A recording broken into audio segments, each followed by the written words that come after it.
있습니다. 기대해봅니다. 자, 올해 전주 문화재 야행 시민들의 반응은 어떨지도 궁금해요. 네, 전주 시민분들을 만나서요, 2022년 전주 문화재 야행에 대한 생각을 들어봤는데요. 어떤 이야기인지, 그리고 어떤 마음으로 프로그램에 참여할 건지 목소리로 만나보겠습니다. 전주 야행 정말 기대가 많이 됩니다. 전주 야행을 통해서 전주를 찾는 많은 관광객들뿐만 아니라 지역민들에게도 전주를 더 사랑하는 계기가 되었으면 합니다. 전주 문화재 야행은 전주의 밤을 더 아름답고 황홀하게 만드는 것 같아요. 꾸준히 이루어지는 전주 야행을 경험하면서 올해는 야간 축제 프로그램이 대면으로 이루어진다고 해서 더 재밌을 것 같고요. 꼭 참여할 거예요. 전주가 야경이 예쁜 곳이 많잖아요. 한옥마을에서 전주 문화재 야행을 한다고 하니까 올해는 얼마나 더 예쁠지 기대가 됩니다. 코로나 이후 이번 전주 야행에서 대면 프로그램이 더 많다고 하니까 가족들끼리 꼭 방문할 거예요. 자, 역사를 품고 밤을 누비는 전주 문화재 야행 기대가 됩니다. 네, 전주 야행 행사는 전주를 기반으로 왕성하게 활동하는 예술단체가 대거 출연하는 경기전의 밤의 경우 저녁 7시 30분부터 10시까지 경기전 소나무 군락지에서 공연이 펼쳐지고 새로운 시각으로 다양한 창작 활동을 하는 국악 실내악 단체와 단성 음악인 판소리에 화성을 입혀서 새로운 장르를 개척하는 판소리 합창단 등이 출연해 경기정을 풍성하게 채울 예정입니다. 또한 전주 야행만의 대표 콘텐츠로 자리매김한 경기전 좀비 실력도 저녁 8시부터 전주 사구에서 만날 수 있습니다. 이에 따라 전주시는 한옥마을의 중심거리인 태저로 또 주요 문화시설과 골목길 등의 야간 경관을 바꿔서 시민과 관광객에게 한옥마을의 따뜻한 풍경을 제공할 계획입니다. 왕이 들려주는 옛 이야기와 경기전 나뭇잎을 타고 들려오는 풍류 한자락, 또 어두운 밤 달빛 속 고요한 경기전을 거닐다 보면 어느새 삶의 고단함은 사라지고 전주의 아름다운 밤은 특별한 선물로 다가올 텐데요. 아름다운 전주 문화재 야행, 치유의 경기전을 거니다 국민이 선택한 최고의 야간 축제가 열리는 전주 한옥마을에 한번 방문해 보시는 것도 좋을 것 같습니다. 지금까지 전주에서 소식 전해드렸습니다. 네, 전주에서 기아의 리포터였습니다. 말씀 고맙습니다.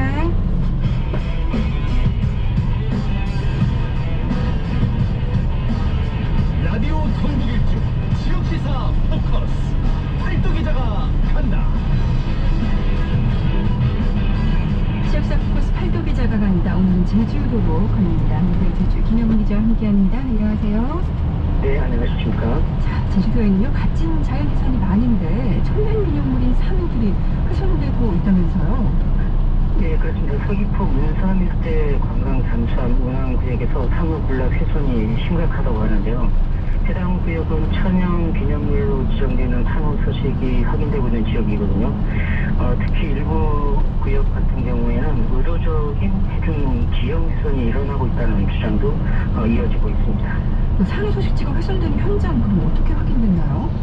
녹색연합 측이 서귀포 관광 잠수함 운항구역인 문산 일대 수중 조사를 했다고 합니다. 조사를 진행한 곳은 문선 북쪽면 동서 150m 지점인데 수심은 0m에서 이제 35m라고 하고요. 녹색연합이 결과를 지난 8일 기자회견 열고 현장 훼손현장을 이제 폭로했는데 조사구역에서 잠수함 운항에 따른 안반 훼손은 이제 폭넓게 이제 확인했다고 합니다. 그러니까 바닷속에서 잠수함을 운항하다가 잠수함하고 안반 충돌로 이제 수중 안반이 무너진 것도 있고요.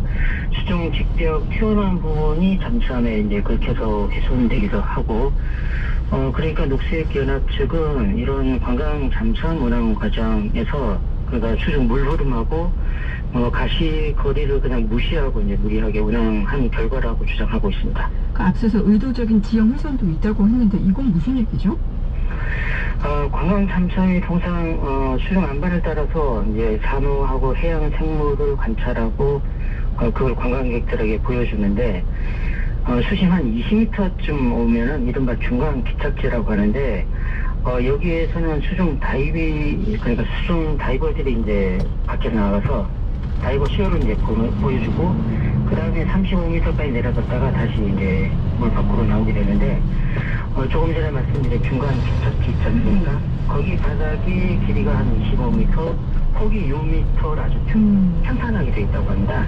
이 녹색연합이 이 부분을 이제 지적을 하고 그러니까 잠수함 운항을 위해서 일부러 이렇게 생산 작업한 거 아닌가.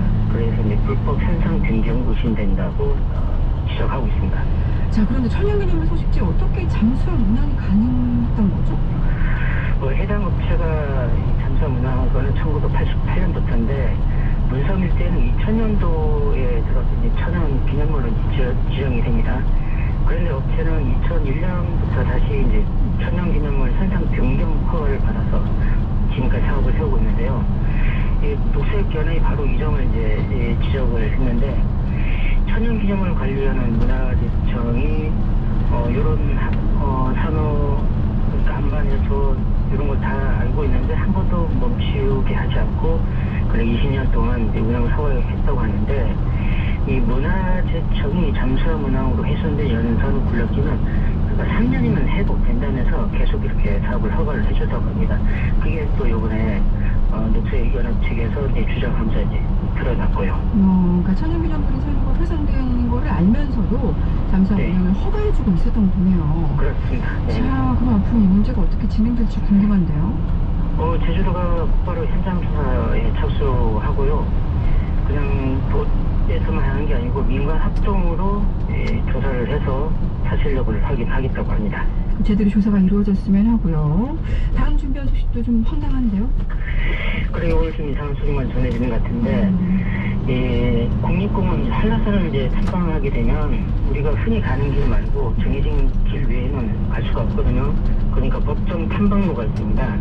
이 법정 탐방로를 통해서 이제 한라산에 올라야 하고 하지만 비법정 탐방로를 통해서 한라산 정상에 올랐던 이들이 그거에서 그친 게 아니고 공록담 안까지 들어갔다가 이제 적발이 됐는데 이게 지난 9일이었고요. 이날 오전 7시 36분쯤에 한라산 국립공원 단속팀에 비법정 탐방로를 이용해서 한라산 오르는 이들이 있다면서 이제 신고가 접수됐습니다. 그러니까 적발된 이들은 대체 어느 방향에서 그럼 한라산에 올라갔던 거죠? 한라산에 올 때는 동벽밖에는 오를 수 있는 길이 없거든요. 네네. 그런데 서벽을 타고 이제 정상을 오르고 오르는 이들이 이제 불법 탐방하던 이들인데 한 오전 8시쯤에 한라산 정상에 도착했고 정상 능선을 따라서 탐방하다가 백록담 분화구 안까지 들어가서 연못 주변 도람이 봤다고 합니다. 이들이. 그러니까 불법으로 한라산에 올랐던 이들은 그럼 몇 명이었나요? 모두 12명인데 적발된 건 9명이고요. 단속팀이 이제 신고받고 곧바로 출동했는데 윗세오름하고 어리목 등 두 곳에서 이제 단속팀이 출동했고 그러니까 서북벽 부근에서 불법 탐방하던 9명만 이제 잡았는데 12명 중 3명은 단속팀을 피해서 도주를 해서 현장에서 잡지 못했습니다. 그 한라산은 규모가 워낙 크니까 불법 탐방도 꽤 있을 것 같은데 그 넓은 데서 적발한 것도 정말 대단한 일인데요. 그렇죠. 이게 쉽지는 않은데 한라산이 제주도라서 좀 작게 생각하는데 진짜 어마어마하게 큽니다. 이번 적발은 이제 도민의 적극적인 신고가 이제 도움이 됐다고 하는데 신고를 한 도민은 제 이름이 박씨로 알려졌고요. 이분이 평소 한라산을 자주 오르면서 이 불법 행위에 대해서 굉장히 관심을 많이 가졌다고 합니다. 그러니까 신고 당일 오전 이분이 5시에 관음사 탐방로를 출발해서 이제 정상에 올랐는데 그러면 한 1800고지쯤에서 이상한 소리가 들렸다고 해요. 사람들 말소리가 들릴 수 없는 곳에서 계속 들리니까 불법 탐방이다 이렇게 인지를 하고 이제 신고를 하고 신고 후에 박 씨는 한라산 정상 서벽을 오르는 이들의 모습을 직접 이제 눈으로 확인하고 했답니다. 그래서 정상까지 올라서도 이 사람들이 어떻게 가고 있다고 국립공원청에 계속 이 소식을 이제 전하게 됩니다. 그러니까 어쨌든 도민이 적극적인 신고와 한 몫을 했습니다. 네네. 자, 그럼 이번에 적발된 사람은 어떤 처벌을 받게 되나요? 자연공원법을 적용을 받는데 이 자연공원법에 따르면은 탐방로 이탈을 하지 못하게 됐습니다. 어기면은 3년 이하 징역이나 3천만 원 이하 벌금형 또는 200만 원 이하의 과태료가 부과되는데 아마도 9명에게는 과태료가 이제 부과될 것 같습니다. 자, 도망간 3명은 어떻게 되죠? 이 불법으로 적발된 이외에 이제 도망간 3명은 솔직히 이제 처벌이 쉽지 않은데, 왜냐하면 이들에게 최소한의 가치를 부과하려면 현장 적발로를 통해서 위반 일시가 언제고 장소가 어디고 위반자의 인적사항을 이렇게 알아야 되는데, 이번 현장에서 이 달아난 3명의 인적사항을 파악을 하지 못했습니다. 그나저나 한라산 불법 탐방이 지금 심심찮게 발생을 하나 봅니다. 그런 게 알게 모르게 일어나는 것 같고요. 신고했던 당시만 하더라도 아마 이 불법 탐방을 늘 인지를 하고 있었던 것 같고요. 그러니까 불법 탐방은 이제 심심찮게 발생하는 것 같습니다. 또한 지난 3월에는 한 블로거가 한라산 서북쪽 이제 불법 정상 탐방한 내용을 자신의 블로그에 올렸다가 이제 신고를 받기도 했거든요. 근데 문제는 처벌이 제대로 되지 않고 있고, 이 불법 탐방을 이렇게 블로그에 올린 이 블로그는 처벌 대신에 이제 글 내리는 선에서 그쳤다고 합니다. 네, 알겠습니다. 지금까지 팔도 기자가 간다 미디어 지주 김영훈 기자와 함께했습니다. 고맙습니다. 네, 고맙습니다. 네, 제가 청년일 때 금융계에 입사하려면 이곳으로 하는 계산 1급 이상 자격증이 있어야 했다고요. 8106님. 자, 1부는 여기서 마무리 짓고요. 한림의 출국 이어드리고요. 잠시 후 2부에서 뵙겠습니다.